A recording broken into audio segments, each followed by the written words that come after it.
Calfaté, ça veut dire, tout le monde sait ce que c'est calfaté. Calfaté, ça veut dire un bateau en bois, il n'est pas étanche.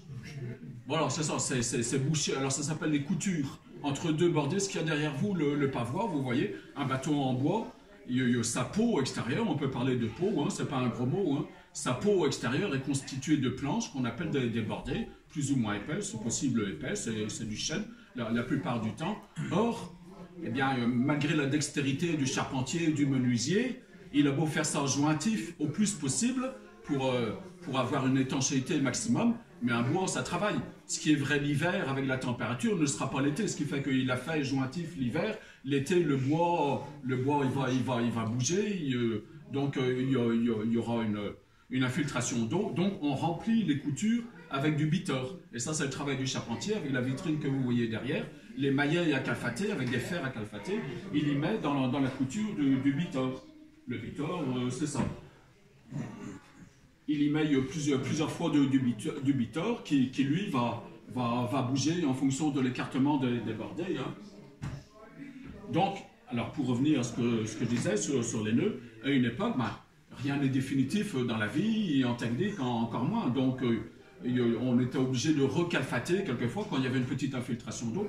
Un bateau, il n'est jamais étanche, hein. Il y a toujours de l'eau au fond d'un bateau. C'est pour ça que la pompe de cale, c'est-à-dire une pompe pour aspirer l'eau dans la cale, elle est indispensable et elle est même obligatoire. Administrativement, elle est obligatoire. On est censé aspirer l'eau qui se trouve au fond du bateau.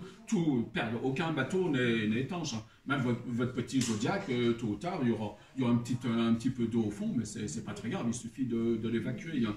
Donc, les bateaux en bois, il fallait recalfater parce qu'on constatait quand même qu'avec le soleil, avec le temps, le bitor se détériorait un petit peu. Donc voilà, il y avait des gens qui descendaient le long de la coque et là, ils avaient un nœud un petit peu particulier pour descendre.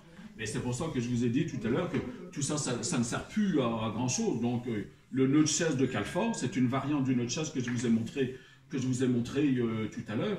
Il ne sert plus du tout, parce que déjà, les bateaux sont en acier, pour commencer. Hein. Voilà. Alors ça, c'est bien un nœud de chaise, double.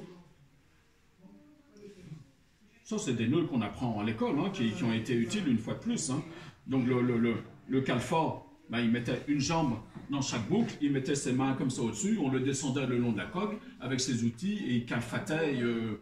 Donc apprenez-le si vous voulez, mais à moins d'aller calfater ou à moins de descendre une montagne, ça sert pas à grand-chose. Hein.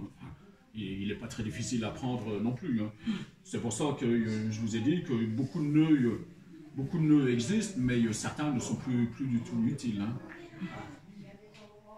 Alors, des nœuds basiques, mais somme toute assez, on continue dans les nœuds, mais somme toute assez pratique, c'est le nœud en 8. Le nœud en 8, c'est sans doute le premier nœud que les enfants, les gamins, les ados apprennent quand ils commencent à faire de la voile sur les optimistes. C'est un nœud d'arrêt.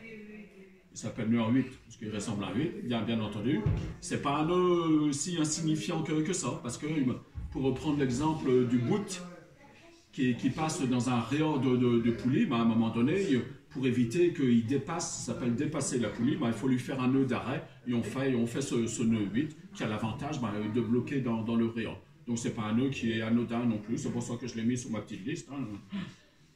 Le nœud de 8, et la demi-clé à capelet, qui est vraiment très utile. Hein.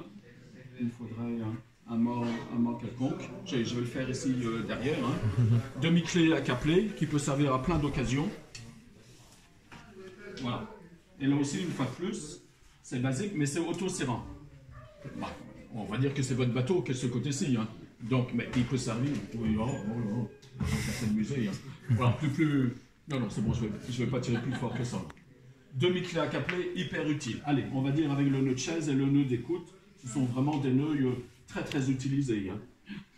Si vous avez un voilier, pour mettre les défenses, les protections, pour éviter que la coque de votre bateau esquinte les autres coques ou esquinte le quai ou le ponton, eh bien les défenses qui tiennent avec